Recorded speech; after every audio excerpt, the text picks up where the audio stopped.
आम डॉक्टर्स के पास बहुत पेशेंट जाते हैं लेकिन फिजियोथेरापिस्ट के पास पेशेंट नहीं आते। वजह इस बल्ज में ऑपरेशन ज़रूरी है।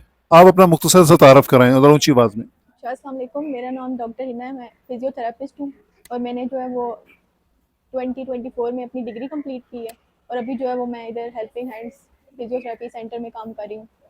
अगर आप फिजियोथेरापिस्ट ना होती तो क्या होती? अगर मैं फिजियोथेरेपिस्ट ना होती तो फिर मेडिकल की कोई फील्ड होती, कौन सी? कोई भी, कोई फार्मासिस्ट होती। फार्मासिस्ट। हम्म, पाकिस्तान में फिजियोथेरापी के हवाले से बड़ी गलतफहमी क्या पाई जाती है? बड़ी गलतफहमी यही है कि पेशेंट्स जो आते हैं वो यही उनका होता है कि वो बस 1-2 दिन में बिल्कुल ठीक हो जाएँ, जबकि ऐसा नहीं होता। फिजियोथेरेपी में तो आपको एक लंबा टाइम चाहिए होता है पेशेंट्स को रिकवरी के लिए। आम डॉक्टर्स के पास बहुत पेशेंट जाते हैं लेकिन फिजियोथेरापिस्ट के पास पेशेंट नहीं आते। वजह क्योंकि एक तो अवेयरनेस इतनी नहीं है और जो डॉक्टर्स हैं वो रेफर नहीं करते पेशेंट्स को फिजियोथेरेपी की तरफ। रेफर क्यों नहीं करते? आप डॉक्टर्स को क्यों क्या पैगाम देंगे? वो पेशेंट और फिजियोथेरापिस्ट को रेफर क्यों नहीं करते? अगर किसी को बैक पेन है, सर्वाइकल पेन है, अगर उसको घुटनों का दर्द है, हील पेन है, अगर उसको स्ट्रोक हुआ है, उसको बेल्स पैल्सी हुई है, तो वो रेफर क्यों नहीं करते? कुछ डॉक्टर्स को तो कोई पता नहीं होता फिजियोथेरेपी का, और या फिर वो अपने ही हॉस्पिटल या क्लिनिक उन जगहों पे ही जो है वो पेशेंट्स को मोस्टली पेशेंट फिजियोथेरेपी करवा लेते हैं। मोस्टली पे जो डॉक्टर्स होते हैं वो मेडिसिन से ही कोशिश करते हैं कि भाई ठीक हो पेशेंट्स जाए। को ना। लेकिन हर बीमारी का इलाज सिर्फ मेडिसिन नहीं है। जो बहुत सी जैसे स्ट्रोक और ये बेल्स पैल्सी वगैरह, इनमें तो पेशेंट्स को जो है वो फिजियोथेरेपी ज़रूरत होती है। क्या डिस्क बल्ज में ऑपरेशन ज़रूरी है? नहीं, डिस्पल में ऑपरेशन तब ज़रूरी है जब बिल्कुल जो है वो, जब आपकी सेंसेशंस जो है ना वो अगर नहीं आ रही नहीं है। लाइक जैसे नमनेस बहुत ज़्यादा हो जाती है जिन पेशेंट्स में, बहुत उनका बिल्कुल ही जो है वो उठना बैठना मुश्किल हो जाता है। उस कंडीशन में जो है वो सीवियर कंडीशन जो हो जाती है उस, कमर दर्द में और शाइटिका दर्द में क्या फ़र्क है? शटिका का जो पेन है वो जो है वो लेग में भी जाता है और उसमें जो है वो नमनेस और टिंगलिंग होती है, जबकि जो कमर दर्द है वो या तो मसल स्पैज़म वगैरह की वजह से हो जाएगा और वो जो है वो बैक में ही रहेगा, वो लेग्स में नहीं जाता। दोनों इकट्ठे भी हो सकते हैं? हो सकते हैं। क्या हर एमआरआई या एक्सरे में नजर आने वाला मसला वाकई दर्द की वजह से होता है? नहीं, एक्सप्लेन। क्या हर एमआरआई या एक्सरे में नजर आने वाला मसला वाकई दर्द की वजह से होता है? ज़रूरी नहीं है कि दर्द की वजह से ही हो। किस वजह से हम लोग एमआरआई क्यों कराते हैं या एक्सरे क्यों कराते हैं? एमआरआई तो तभी करवाते हैं जब उनको बहुत ज़्यादा पेन हो, लेकिन लाज़मी नहीं है कि वो, उनके उसके अलावा भी बहुत से मसले हो सकते हैं। तो आपका मतलब है कि एमआरआई या एक्सरे में जो नजर आने वाला मसला वाकई दर्द की वजह से नहीं होता? ज़रूरी नहीं है। जरूरी नहीं है। क्या दर्द हमेशा जिस्म में होता है या कभी दिमाग में भी दर्द को बढ़ा कभी दिमाग भी दर्द को बढ़ा देता है? बढ़ा सकता है।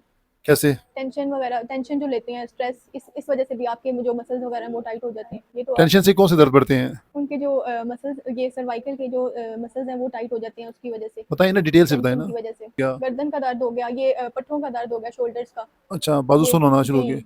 अच्छा, और उसके अलावा? ये टेंशन की वजह से ये। बाजू सुन हो जाना। जी। अच्छा, तो वो क्या पट्टों में खिंचाव आ जाता है? जी, पट्टे खिंच जाते हैं अच्छा। टेंशन की वजह से। आज के नौजवान अपनी रीढ़ की हड्डी को सबसे ज्यादा नुकसान किस चीज से पहुंचा रहे हैं? पोस्चर ठीक नहीं है सबसे बड़ी बात, और ये जो फ़ोन यूज़ करते हैं उसमें, ज़्यादा फ़ोन यूज़ करने की वजह से, और जो एक्सरसाइज नहीं करते, और इसके अलावा? लेटे बैठे रहना, और लाइफस्टाइल जो है उनका अच्छा नहीं है। तो कैसे लाइफस्टाइल ठीक करें वो? लाइफस्टाइल इस तरह ठीक करें कि डेली जो है वो वॉक करें, एक्सरसाइज करें, स्ट्रेचिंग करें रोज़। उसके अलावा जो पोस्चर है उसको बिल्कुल ठीक रखें। क्या मुकम्मल बेड रेस्ट वाकई फायदेमंद होता है या बाज़ औक़ात नुकसानदेह? नहीं, मुकम्मल बेड रेस्ट जो है वो फ़ायदेमंद नहीं होता, क्योंकि अगर हम मूवमेंट करते रहेंगे तो हमारे मसल्स जो है वो वर्क करेंगे। अगर हम बिल्कुल बेड रेस्ट हो जाएंगे तो वो तो फिर बिल्कुल काम करना छोड़ देंगे फटे। कौन सा दर्द सबसे ज्यादा इग्नोर किया जाता है लेकिन बाद में वो प्रॉब्लम क्रिएट करता है? बैक पेन ही होता है उसमें, जब वो स्टार्ट होता है तो लोग उसको इतना सीरियसली नहीं लेते, बस वो दवाइयाँ वगैरह खा रही इस तरह, लेकिन जब वो बहुत ज़्यादा क्रिटिकल हो जाता है फिर उसके बाद वो एक्सरे और वो बाकी चीज़ें करवाते हैं, तब उनको पता चलता है कि असल में मसला क्या है। एहतियात नहीं करते बैक पेन की सबसे बड़ी वजह क्या है? प्रॉपर तरीके से। मतलब हम जैसे अब कोई चीज़ हम झुक के उठा रहे हैं तो तरीका होता है, हर काम करने का तरीका होता है। इसमें हम जो है वो बिल्कुल केयर नहीं करते किसी भी तरह। जैसे कोई चीज़ उठानी है उसको हम ऐसे आगे झुक के उठाएंगे, बैठ के नहीं उठाएंगे, वजन वगैरह कोई भारी उठाएंगे, उस वजह से कमर का दर्द जो है वो हो जाता है। या उसके अलावा ज़्यादा देर वो खड़े रहने से, वो हाउस वाइफ वगैरह, उनको कमर का दर्द हो जाता है। फ्रोजन शोल्डर क्यों होता है? इसमें जो है वो ये शोल्डर का जो कैप्सूल होता है उसमें इन्फ्लेमेशन हो जाती है, ओवर यूज़ की वजह से भी ये हो जाता है। इसके अलावा और क्या अलामत क्यों होता है? और भी वजूहत है ना? और स्टार्टिंग में जब शुरू होता है उस टाइम जो है वो भारी काम वगैरह करते रहते हैं, इससे वजन वगैरह उठाते हैं, उसकी वजह से भी हो जाता है। डायबिटीज न्यूरोपैथी पेशेंट्स को भी? जी, डायबिटीज़ में तो वो बहुत कॉमन है उन हाँ, पेशेंट्स में। ये डायबिटीज की तो ये उनकी तो बीमारी है ना, जी। Frozen shoulder.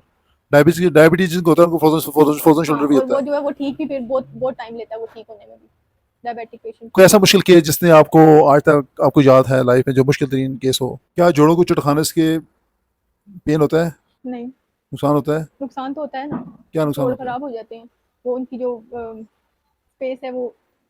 अभी हाल ही मैंने रिसेंट एक स्टडी देखी है, एक मैंने वीडियो देखी क्लिप, उसमें बताया कि एक बंदे ने हम्म उसने 50 साल 50 ईयर्स हम्म उसने इस हाथ को एक हाथ के एक को फ्री रखा और एक के वो ये जो खाता रहा उसके ना ये उंगलियों का से। अच्छा।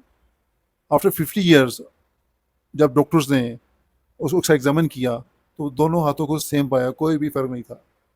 तो उसके लिए उसको आपको पता है वो गिनीज बुक का वर्ल्ड रिकॉर्ड में उसका नाम भी शामिल हुआ है। ये कैसे हो सकता है, ये तो बिल्कुल हड्डियां कमजोर हो जी जाती होता है हैं। ना उसी ने, इसीलिए तो उसने ये किया कि उंगलियां चुट खाने से दर्द कुछ नुकसान नहीं नहीं होता। होता, जी। लेकिन हमने तो यही सुना है कि नुकसान होता है। क्या जिनको कमर दर्द हो वो उनको बेल्ट यूज करनी चाहिए हर टाइम? नहीं, हर टाइम नहीं करनी चाहिए। कितना टाइम यूज करना चाहिए? ज़्यादातर वो अगर वो चलने फिरने के टाइम या फिर अगर कोई सफ़र वगैरह कर रहे हैं जिसमें खतरा हो कि ये दर्द ज़्यादा हो सकता है, उस कंडीशंस में हर टाइम तो नहीं करना चाहिए। अगर हर टाइम यूज करेंगे तो उसके तो नुकसान उससे क्या जो है? है मसल्स जो है वो फिर उनको वो डिपेंड करना शुरू कर देते हैं, फिर वो काम नहीं करते उस तरह, वीक हो जाते हैं मसल्स। लोग दर्द खत्म करने के लिए सबसे बड़ी गलती क्या करते हैं? दवाइयाँ लेते हैं, मेडिसिन खाते हैं। उसको अल्टरनेट क्या है? एक्सरसाइज, उसको अल्टरनेट यही है कि एक्सरसाइज करें, दर्द तो उसी से खत्म होगा, मेडिसिन से तो कैसे अब देखिए ना, अब जिसको अब किसी को नेक पेन है या जिसको शोल्डर पेन है, फ्रोजन शोल्डर है, नेक का मसला है, तो वो तो फिजियोथेरेपिस्ट को कंसल्ट करेगा ना, वो खुद से जी, कैसे करेगा? ये जो फ़ोन यूज़ करते हैं ना आजकल, इसमें सब कुछ आ जाता है। तो वो अगर क्या फिजियोथेरेपी, वो फोन पे यूट्यूब पे देख के कर सकते हैं? नहीं नहीं, अगर किसी को ज़्यादा मसला है ना सीरियस, तो वो तो फिर फिजियोथेरेपिस्ट के पास ही आएगा ना। लेकिन अगर जैसे आम रूटीन में, जैसे घर में कभी सो के उठो तो गर्दन में दर्द इस तरह, तो वो तो फिर एक्सरसाइज कर सकते हैं, जो इजी एक्सरसाइजेज जो बताते हैं। अगर आप पूरे पाकिस्तान को सिर्फ एक सेहत का मशवरा दें वो कौन सा होगा और क्या होगा? यही होगा कि रेगुलर वॉक करें और उसके अलावा पोस्चर जो है उसको अपने बेहतर करें, और जो आजकल के नौजवान है वो जंक फूड से थोड़ा सा परहेज करें। फिजियोथेरेपी महंगा इलाज क्यों है? इक्विपमेंट्स है वो भी यूज़ होती है इसमें, इलेक्ट्रोथेरेपी भी होती है, उसके बाद मैनुअल भी होती है। तो इसमें बहुत सारी इक्विपमेंट्स वगैरह सब इंस्ट्रूमेंट्स जो यूज़ होते हैं, तो वो काफ़ी एक्सपेंसिव है, इस वजह से महंगा है। और बंदे की अपनी वो एनर्जी भी लगती है, दूसरे डॉक्टर के बस बैठ के लिखना तो नहीं होता ना, बहुत सी चीज़ें यूज़ होती हैं। अच्छा ये बताएं कि यहाँ पे जो आप जिस सेंटर पे आप करती हैं वहाँ पे क्या चार्जेस हैं, क्या रिलीफ दे रही हैं आप लोग पेशेंट्स को? यहाँ तो बिल्कुल ही कम चार्जेस है, पर सेशन की जो है वो 1000 है, और उसके अलावा जो पैकेज वगैरह लेते हैं उनको हम डिस्काउंट करते हैं कितना 50%, डिस्काउंट देती हैं? 20 30 50 50% तक भी डिस्काउंट देते हैं पेशेंट्स को। 500 तक आप जी ट्रीटमेंट करती हैं, और जो जी, गरीब लोग होते हैं जो गरीब होते हैं जो बिल्कुल नहीं दे सकते उनको फिर फ्री करते हैं ट्रीटमेंट। उनका फ्री इलाज करते जी, हैं? अच्छा, तो आपको कहीं से डोनेशन मिलती है? नहीं, कोई डोनेट करता है आपको? कोई भी डोनेट नहीं करता। क्यों? ये एनजीओज वाले जो हैं, ये बस अपना वो रजिस्टर्ड है, उससे एनजीओ से रजिस्टर्ड है ये, लेकिन उसके बावजूद भी वो डोनेशन नहीं गवर्नमेंट करते। कोई हेल्प नहीं करती? कोई भी हेल्प नहीं करता, कोई सब कुछ अमीर खुद बंदा पैसे करते नहीं हैं, देता? सब कुछ खुद करते हैं, अपनी जेब से करते हैं सारा कुछ? सारा कुछ।